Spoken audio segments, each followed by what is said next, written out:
પાણીપુરી કેનેડામાં પાણીપુરી તરીને બતાવું તમને. ઇલેક્ટ્રિક સગડી છે અહીંયા, એટલે પંખો ચાલે તોય ઓલવાય નહીં ગેસ. એકદમ મોડર્ન કિચન છે. ગોલગપ્પા કંપનીની પાણીપુરી છે, ઘરે જ તળીને પાણીપુરી ખાવાની. આ જુઓ સરસ મજાની તેલમાં પાણીપુરી તળીને એકદમ ફૂલેલી ગોળ ગોળ થઈ જશે.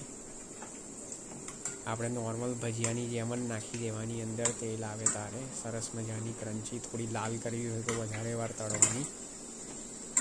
આ રીતે હલાવવાની. જુઓ એકેય પાણીપુરી ચીબ્બા જેવી નહીં રહેતી, બધી ગોલ ગોલ મટોલ ટામેટા જેવી સરસ થઈ જાય છે પાણીપુરી. ગરમ ગરમ પાણીપુરી તમારે ગરમ ગરમ ખાવી હોય ભજીયાની જેમ, તોય ઠંડા પાણીમાં નાખીને તમે મજા આવે કેનેડામાં પાણીપુરી ખાવાની. હા,